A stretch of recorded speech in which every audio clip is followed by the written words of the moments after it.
طالبان کے فورن منسٹر امیر خان متقی کا جب انڈیا کا دورہ ہوا تو اس دورے میں انہوں نے انڈیا کے اندر افغانستان کی جو ایمبیسی موجود ہے اس کے اندر بیٹھ کر ایک پریس کانفرنس کی۔ جیسے ہی اس پریس کانفرنس کی ویڈیوز یا فوٹوز باہر نکل کر آئے تو دو ایسی چیزیں نظر آئیں کہ جس نے پوری دنیا کا دھیان اپنی طرف کھینچا۔ پہلی چیز تو افغانستان کا وہ نیا طالبانی جھنڈا تھا جو آگے ٹیبل پر رکھا ہوا تھا، کیونکہ یہ انڈیا میں پہلی بار نظر آ رہا تھا۔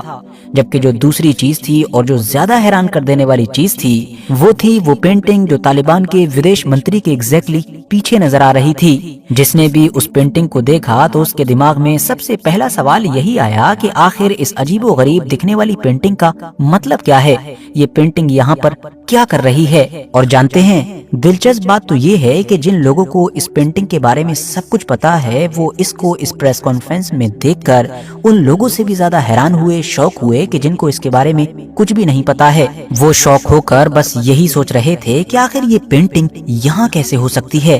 یہ پینٹنگ وہ بھی ایک طالبانی لیڈر کے پیچھے، آخر ایسا کیسے ہو سکتا ہے۔ اور آپ لوگ بھی یہی کہیں گے کہ ایسا کیسے ہو سکتا ہے جب اس پینٹنگ کا اتہاس جانیں گے اور ساتھ ہی طالبان اور اس پینٹنگ سے جڑا ہوا 2001 کا وہ بڑا کانڈ جانیں گے کہ جس نے اس دور میں دنیا کو ہلا کر رکھ دیا تھا۔ سب سے پہلے اتہاس پر نظر ڈالیں تو یہ جو پینٹنگ ہے یہ دراصل افغانستان کے ایک مشہور اور ایتہاسک علاقے بامیان کی ہے۔ بامیان میں ویسے تو بہت کچھ ہے، مگر پچھلے سینکڑوں یا ہزاروں سال سے یہ دنیا میں خاص طور سے دو مورتیوں کے لیے جانا پہچانا جاتا ہے۔ دو مورتیاں کہ جن کو کسی دور میں یہاں کے جو عالیشان اور اونچے پہاڑ ہیں ان کو تراش کر بنایا گیا تھا، مطلب ان کے اندر بنایا گیا تھا۔ اور یہ جو مورتیاں تھیں یہ بودھ دھرم کے فادر یعنی کہ گوتم بدھ کی تھی۔ عمر کی بات کریں تو یہ مورتیاں کوئی 100، 200 یا 300 نہیں بلکہ پورے کے پورے 1500 سال پرانی تھیں، مطلب ان کو 5ویں اور 6ٹھی صدی کے دور میں بنایا گیا تھا۔ تب سے لے کر اب تک لگاتار دنیا کے اندر جتنے بھی گوتم بدھ کے اسٹیچوز ان کی مورتیاں موجود ہیں ان سبھی میں بامیان کے ان اسٹیچوز کو سب سے بڑے اسٹیچوز کے طور پر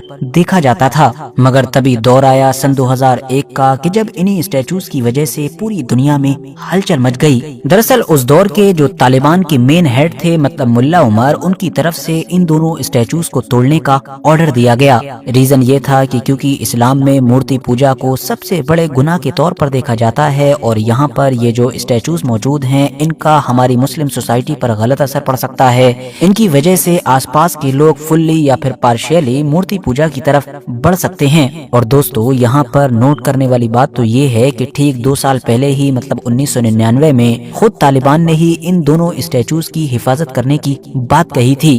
ان کا کہنا تھا کہ بھلے ہی مورتی پوجا اسلام میں منع ہو لیکن کیونکہ یہ ہسٹوریکلی حد سے زیادہ پرانی چیزیں ہیں اور ایتہاسک چیزیں ہونے کی وجہ سے ان کی حفاظت کرنا ہماری ذمہ داری ہے۔ مگر صرف 2 سال کے بعد ہی طالبانی حکومت نے اپنا فیصلہ بدلا اور ان دونوں اسٹیچوز کو توڑنے کا حکم دیا۔ باوجود اس کے کہ جیسے ہی یہ خبر پھیلی تھی تو UN کی جو مین آرگنائزیشن ہے جو ان تمام چیزوں پر نظر رکھتی ہے اس نے بھی روکنے کی کوشش کی، اور باقی بھی دنیا میں جتنے طاقتور اور اثردار دیش ہیں ان سبھی نے طالبان کو روکنے کی کوششیں کی، طالبان کے اوپر پریشر ڈالا اور ان کو طرح طرح کے آفرز بھی دیے، مگر پھر بھی طالبان نے وہی کیا کہ جن کا وہ پہلے فیصلہ کر چکے تھے۔ تو لہٰذا پہلے تو راکٹ لانچرز کے ذریعے سے اور بعد میں بارودوں کے ذریعے سے دھماکے کر کر کے ان دونوں مورتیوں کو ختم کر دیا گیا۔ اس پورے معاملے نے اس دور میں مانو پوری دنیا میں ہنگامہ برپا کر دیا تھا۔ طالبان کے اس بڑے قدم کو لے کر آج تک لگاتار بہت ساری ڈیبیٹ ہوتی رہی ہیں اور اس پر بہت ساری ریسرچ بھی ہوتی رہی ہیں۔ اس کو لے کر بھی اکثر سوال پوچھا جاتا ہے جب خود 1999 میں ملا عمر نے اس کی حفاظت کی بات کی تھی تو پھر 2001 آتے آتے ایسا کیا ہو گیا تھا کہ طالبان نے ہر حال میں اس کو توڑنے کا ہی فیصلہ کر لیا تھا۔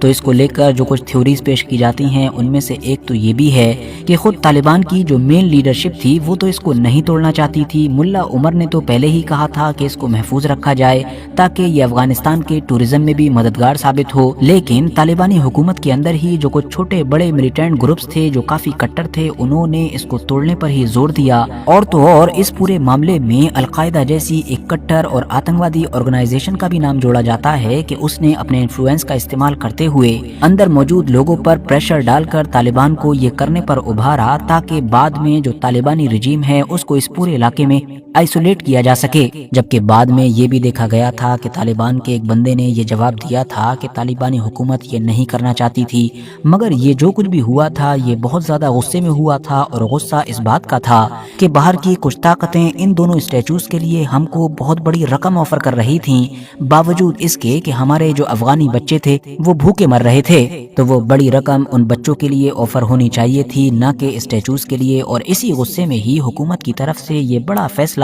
لے لیا گیا تھا۔ حالانکہ دوستو یہی مانا جاتا ہے کہ طالبانی حکومت کی طرف سے بعد میں اس طرح کے جتنے بھی ریزنز دیے گئے ہیں وہ اپنے پرانے قدم کو صرف اور صرف جسٹیفائی کرنے کے لیے تھے۔ باقی جہاں تک معاملہ اس پینٹنگ کا ہے تو اس پینٹنگ میں ایگزیکٹلی وہی جگہ نظر آ رہی ہے جہاں پر اسٹیچوز ہوا کرتے تھے، اور اس پینٹنگ کے بارے میں بھی جب تھوڑی بہت چھان بین کرنے کی کوشش کی گئی تو پتہ یہ چلا کہ شاید یہ پینٹنگ افغانستان کی ایمبیسی میں اس دور سے ہی لگی ہوئی ہے کہ جس دور میں یہ ایمبیسی اس حکومت کے انڈر میں ہوا کرتی تھی جو حکومت امریکہ کی سپورٹ سے چلا کرتی تھی، مطلب کہ 2020 اور 2021 سے پہلے کی حکومت۔ باقی اس پورے معاملے پر آپ لوگوں کی کیا رائے ہے کمنٹس باکس میں ضرور بتائیں۔ ویڈیو اگر انفارمیٹیو لگی ہو تو لائک کرنے کے ساتھ ساتھ دوستوں کے ساتھ ضرور شیئر کریں، اور ایسی ہی نالجبل اور ہسٹوریکل ویڈیوز ہمیشہ دیکھنے کے لیے ہمارے اس چینل کو